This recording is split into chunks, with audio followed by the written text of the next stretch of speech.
Olá, companheiros do Centro Espírita Ibirajara. Mais uma vez aqui nos reunimos através dos benefícios da internet que sempre nos permitem compartilhar essas ideias, que possamos então ser gratos por essas oportunidades e possamos assim mais uma vez pensar sobre algumas perguntas do Livro dos Espíritos. Dessa vez, vamos conversar sobre as perguntas 132 a 134. Que Jesus, então, nos ilumine a todos nessas reflexões. Bom, eu sugiro que, como a gente vai fazer de 132 a 134, vamos começar um pouquinho de trás para frente. Porque na 134, os espíritos responderam a uma pergunta de Emmanuel, ou uma pergunta de Kardec, que diz o que é a alma? E aí os espíritos respondem, um espírito encarnado. E Kardec, ainda naquele jeitinho dele, insiste e complementa, que era a alma antes de se unir ao corpo? E aí a resposta é simples, espírito. E aí Kardec ainda insiste e pergunta, as almas e os espíritos são, portanto, idênticos? A mesma coisa? E a resposta também é bem simples, quando eles dizem, sim, as almas não são senão os espíritos. Antes de se unir ao corpo, a alma é um dos seres inteligentes que povoam o mundo invisível, os quais temporariamente revestem um envoltório carnal para se purificarem e esclarecerem. Então, assim, vamos lá. Primeiro, acho que a gente deve lembrar até aquele conceito que Kardec desenvolve lá no início do Livro dos Espíritos, quando ele diz o importante é que a gente se entenda com relação às palavras, para que a gente saiba que está falando do mesmo conceito, compartilhando o mesmo conceito. Mas, às vezes, a gente usa alma, espírito, indiscriminadamente. Que não tem nenhum problema, desde que a gente esteja se entendendo contra a ideia que se quer conversar. Entretanto, para que fique bem clara a utilização dessas palavras em algumas circunstâncias, a sugestão é que a gente chame de espírito o que somos. E alma é quando a gente se refere a um espírito que está encarnado. Então, se o espírito está conectado ao corpo físico, então é chamado de alma. Mas a essência, o que está ali conectado ao corpo físico, é o espírito. O mesmo espírito, acompanhado do seu perispírito, que vai viver no mundo espiritual quando não está encarnado. Mas por que eu achei que é interessante a gente começar por essa pergunta, né? Por causa do finalzinho dela. Vocês lembram? Ele diz, que o espírito, quando encarnado, que é chamado de alma, ele está temporariamente revestindo um envoltório carnal para se purificar e esclarecer. Para se purificar e esclarecer. Ou seja, a gente aí começa a conversar sobre o que é tratado por ele nas perguntas anteriores, né? Então vamos lá. Na 132, a pergunta é: qual o objetivo da encarnação dos espíritos? Então, lembra, a encarnação é a conexão do espírito a um envoltório físico, de acordo com as características do mundo em que ele está habitando, etc, etc. Mas, então, há um momento em que o espírito se conecta a um corpo físico e aí a gente chama uma encarnação. E aí a pergunta é, qual é o objetivo da encarnação? Mas lembra que lá no final ele fala para se purificar e esclarecer. Então ele já tem um lembrete. Mas detalhadamente, na pergunta 132, a resposta é: Deus lhes impõe a encarnação com o fim de fazê-los chegar à perfeição, purificar. Para uns é expiação, para outros missão. Mas, para alcançarem essa perfeição, têm que sofrer todas as vicissitudes da existência corporal. Nisso é que está a expiação. Então, vem a partezinha que é mais relacionada ao se esclarecer. Então, aqui, o que eu acho que é o pensamento muito importante da gente ter? A encarnação, e portanto, quando a gente fala das reencarnações, ou seja, as encarnações sucessivas e renovadas que vamos tendo, não tem por objetivo punição. Eu acho que eu não me canso de bater nessa tecla, porque eu acho que muitas vezes a gente, quando começa a estudar o Espiritismo, ou às vezes mesmo estudando, ouvindo alguém que não se aprofunda nesse objetivo da encarnação, a gente pode ficar com aquela ideia do Deus muito punitivo. A reencarnação diz o seguinte: eu fiz uma coisa errada no passado, então agora eu venho aqui pagar. Eu venho aqui porque Deus está me punindo por aquilo de errado que eu fiz na outra encarnação. E aí o que acontece? Eu faço mais besteira nessa encarnação. E aí o que vai acontecer? Na próxima encarnação eu terei que voltar porque haverá nova punição divina. Graças a Deus, a humanidade já cresceu no seu entendimento de Deus. Nunca seremos ainda, nesse momento, nunca seremos capazes de entender em sua completude a natureza divina. Mas nós sabemos já o que ele não pode ser. E Deus é soberanamente justo e bom. Olha como é que, as palavras, elas vêm sempre juntas. Se a gente estuda as leis morais, a gente vê lá a lei do progresso, lei do trabalho, lei de reprodução, até que a gente chega na lei de amor, justiça e caridade. Não há uma lei de justiça e depois uma lei de amor e depois uma lei de caridade. Porque as três palavras caminham juntas. Porque a justiça divina não tem a ver com punição. A justiça divina tem a ver com a caridade que Deus nos oferece de renovarmos a nossa oportunidade de esclarecimento, de purificação, de aprendizado. Então eu gosto muito do fato de que a gente sempre fala, que a Terra, os planetas onde a gente encarna, eles funcionam muitas vezes como hospitais, como lares, mas fundamentalmente, se a gente pensa no objetivo da encarnação, que é a purificação e o esclarecimento dos espíritos, eu gosto muito da associação da Terra a uma escola. Porque assim, o que a gente vê quando a gente vai para a escola? A gente vê que o aluno vai lá para aprender. O aluno não vai lá para satisfazer uma imposição dos pais. É claro que os pais impõem isso porque mais maduros sabem que isso é um passo necessário na vida dos filhos. Mas não é para sacrificá-los, tirá-los do momento que eles gostam de brincadeira. É a necessidade do aprendizado. E aí, quando o professor faz com o aluno aquela avaliação e determina, por exemplo, que ele precisa repetir aquele conteúdo, repetir o ano, se a gente está pensando na figura do professor como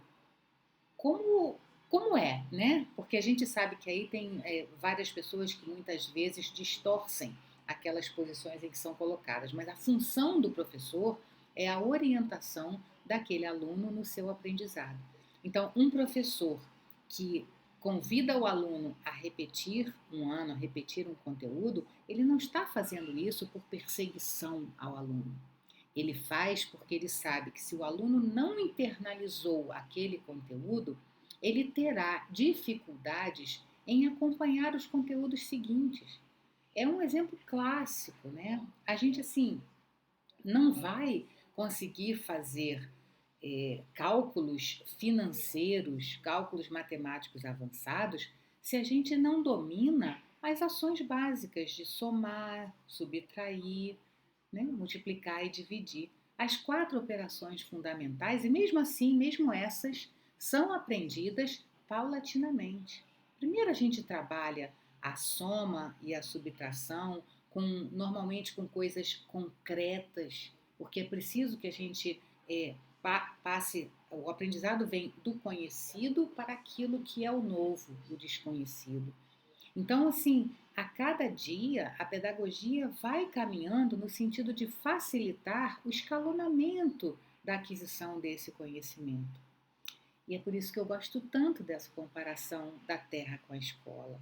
As nossas encarnações são os diferentes anos escolares. E muitas vezes nós não correspondemos àquilo, à internalização daquele conteúdo necessário para que a gente refaça, para que a gente siga adiante. Então é importante refazer.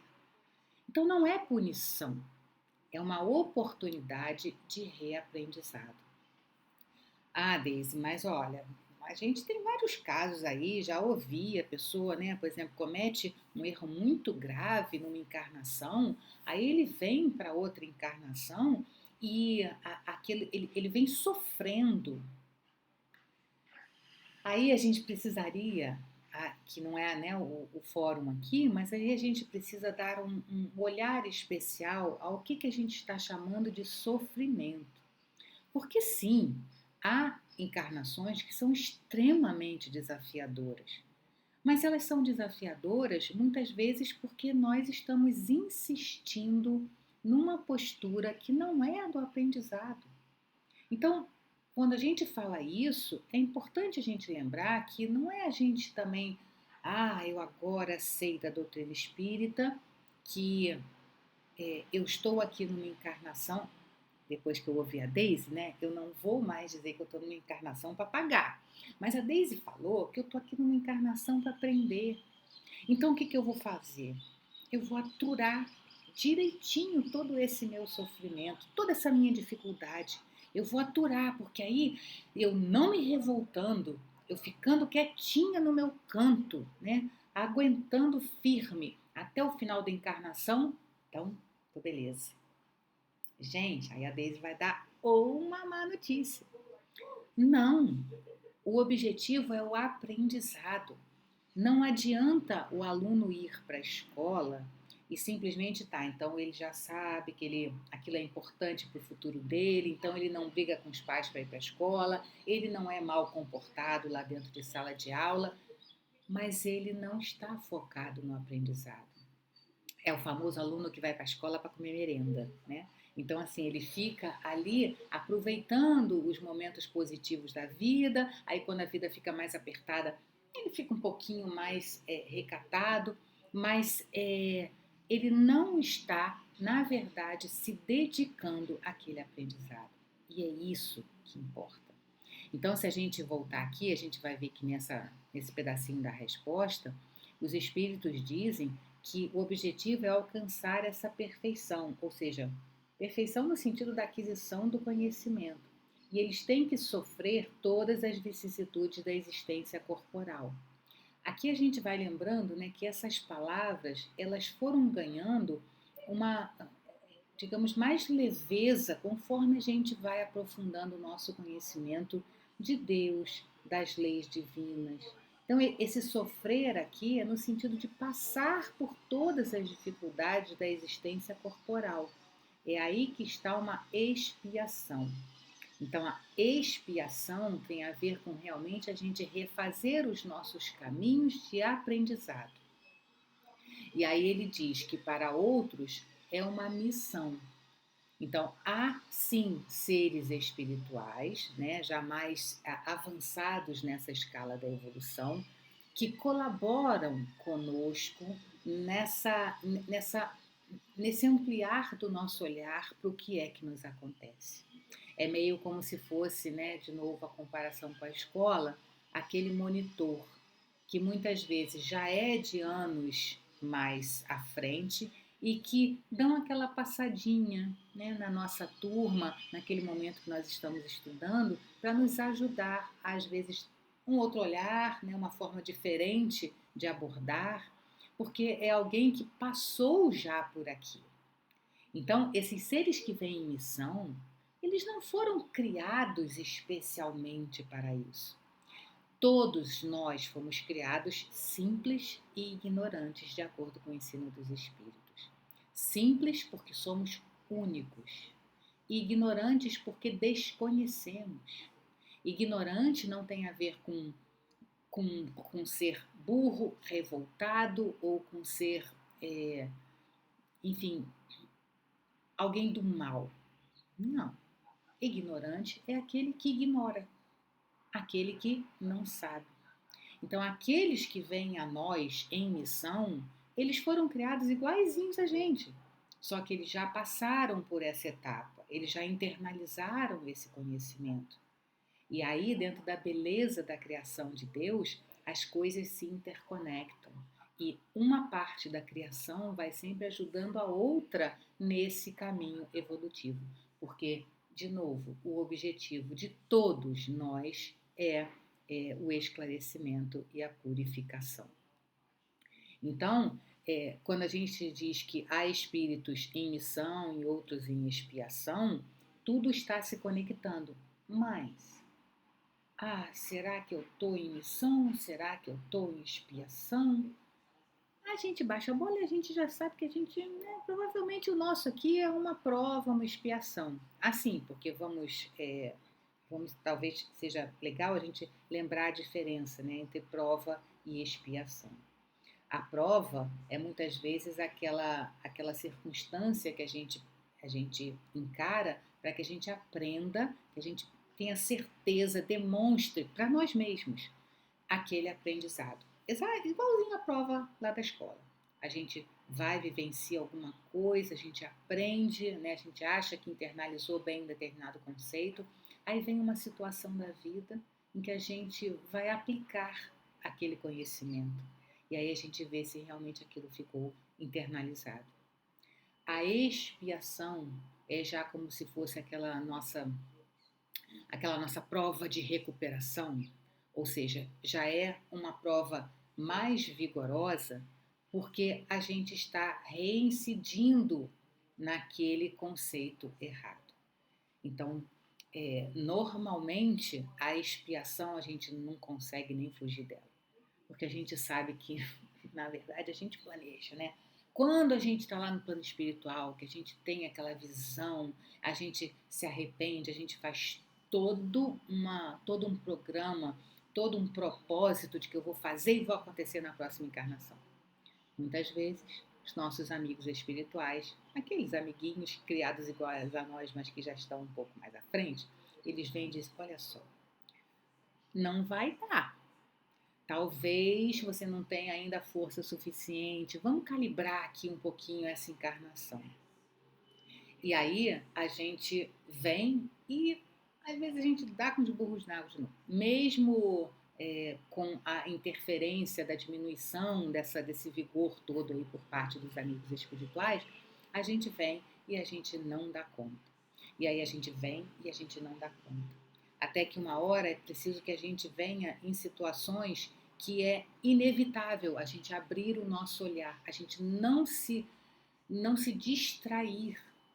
Porque o que acontece, né, Joana chama sempre a atenção da gente disso, é que a gente já passou muito tempo naquela conexão com a vida material. Então, quando a gente desperta, a gente está encantado e a gente quer fazer. Mas aquela coisa em nós, aquele hábito, que são os chamados atavismos, né? Quer dizer, a gente está preso àquelas coisas que a gente vem fazendo repetidamente. Então, nessa encarnação, a gente de novo se empolga pelos prazeres da vida material, a gente se envolve nas coisas que têm a ver com a vida no planeta e esquece a nossa condição de imortalidade. Às vezes a gente nem esquece intelectualmente. Quando perguntam pra gente, a gente vai dizer, eu sei que o espírito é imortal, eu sei que eu não vou morrer nunca, que o corpo morre e eu permaneço o que sou. Só que a gente não age em cima disso, das consequências disso. Como que isso deve nortear as minhas escolhas? Quando eu faço uma escolha de uma situação da vida material, eu estou seguindo aqueles padrões que eu aprendi em família, aqueles padrões que a sociedade diz, né? Ou eu estou fazendo uma escolha de acordo com o que aquilo vai me engrandecer como espírito imortal. Um exemplo muito clássico tem a ver com a nossa escolha de profissão, de gastar dinheiro, né? Ou de ganhar dinheiro.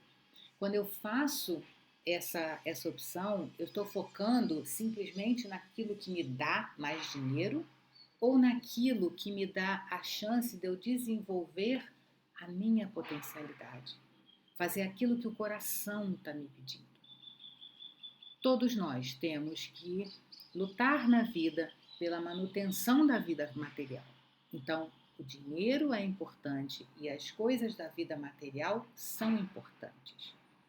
Ainda ontem comentávamos que eu sou radicalmente contra essa história do a gente ficar pensando em verdadeira vida, né, como se fosse aquela depois que a gente desencarna. A nossa verdadeira vida é aquela que Deus nos deu ao nos criar. E nós é que temos nela várias etapas, mas é uma vida só. Então a vida que eu tenho aqui no corpo físico, no planeta material, ela também é uma vida verdadeira, ela não é uma vida falsa. Ela é uma vida verdadeira. Então, é importante que a gente cuide disso, mas sempre com o olhar de imortalidade. O que essa vida física, o ganhar e o gastar o dinheiro, as formas como eu escolho de fazer isso, como que isso se relaciona com o meu princípio fundamental de conhecimento de que eu sou um espírito imortal. Nesse momento, eu sou uma alma, mas eu sou um espírito imortal. E, aliás, gente, né, nunca é demais lembrar, eu sou um espírito. Aquilo que estou agora, que serei no futuro, que comecei a ser quando Deus me criou. Eu sou um espírito. Eu não tenho um espírito. Eu costumo brincar que quando a gente diz eu tenho um espírito, então é bom a gente ir a uma sessão mediúnica, né, onde um dialogador possa contribuir com esse espírito que eu tenho que está comigo, porque eu não tenho espíritos. O que eu sou um espírito. Esse é que é o fato. Então, todas as minhas atitudes, todas as minhas escolhas estarão sempre comigo. Estarão o tempo inteiro, na vida toda, na minha vida imortal. Seja uma fase de encarnado, alma, ou seja uma fase no plano espiritual, onde também se evolui, tá, gente? Vamos lembrar que no plano espiritual a gente também cresce, a gente também aprende, mas é nas vicissitudes, nos desafios da vida corporal que a gente prova que a gente de fato aprendeu e internalizou. É por isso, por exemplo, que a gente tem, né, tantas vezes o esquecimento, o questionamento sobre o esquecimento. Mas o esquecimento é muito importante para que a gente possa espontaneamente trabalhar aquilo que a gente aprendeu e que a gente quer modificar na nossa conduta. Porque se a gente lembrasse sempre de todos os nossos erros, daqueles que conosco erraram juntos e tal, será que a gente ia ter forças para poder focar naquilo que precisa ser trabalhado? Então, assim, a sabedoria divina é perfeita. Então, assim, não cabe muito a gente achar, não, mas talvez. Não, pensa melhor. Porque se essa foi a escolha divina, tem algum sentido nisso. E o que eu preciso descobrir é qual é o sentido da minha existência. Então, não importa se eu fui rainha, se eu fui plebeia, né, se eu fui prostituta, importa o que eu sou agora. O sentido da minha existência é eu aprender com o que eu tenho agora. Então, a pergunta sempre válida de Joana de Ângeles, né, diante dos nossos sofrimentos, ela diz que a gente deve sempre olhar e dizer, bom, o que essa situação quer me ensinar? Porque não é esse o objetivo da encarnação? Que eu aprenda? que eu mostre que eu aprendi intelectualmente um conceito que eu quero passar para as minhas atitudes e para os meus hábitos, então eu tenho que olhar para aquela dificuldade e dizer o que é que isso quer me ensinar. E aí, dessa forma, também, como eu gosto sempre de repetir, a gente para de olhar para as coisas como dificuldade. A gente olha para tudo como se fosse desafios. Que são? É o desafio, né? O aluno, quando vai fazer uma prova, ele tem que olhar aquilo como sendo um desafio. É uma provocação para que ele vá no detalhe daquilo que ele estudou e que ele aprendeu e ele quer ver que está espontaneamente no seu conhecimento. Então, a prova é esse desafio.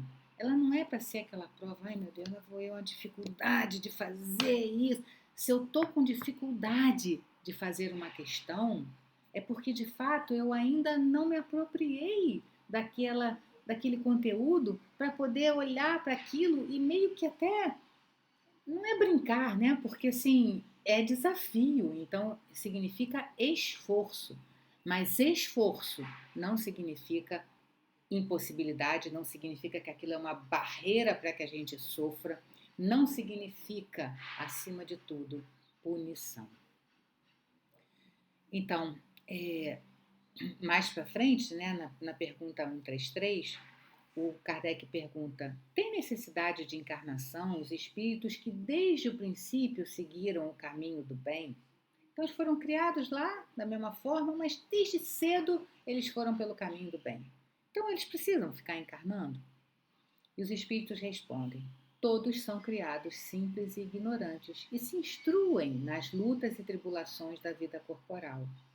Deus, que é justo, não podia fazer felizes a uns sem fadigas e trabalhos, consequentemente sem mérito. Então, eles enfatizam aqui que Deus não os criou com mais tendência a serem certinhos. E aí, portanto, eles encontram a felicidade e os outros têm que ficar lá ralando. Então, já chama a atenção de que a justiça divina é essa da equidade para todos.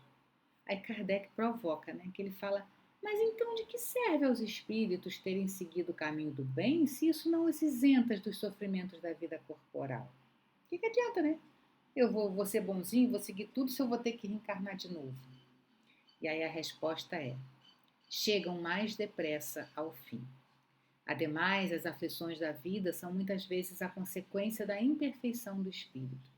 Quanto menos imperfeições, tanto menos tormentos. Aquele que não é invejoso, nem ciumento, nem avaro, nem ambicioso, não sofrerá as torturas que se originam desses defeitos.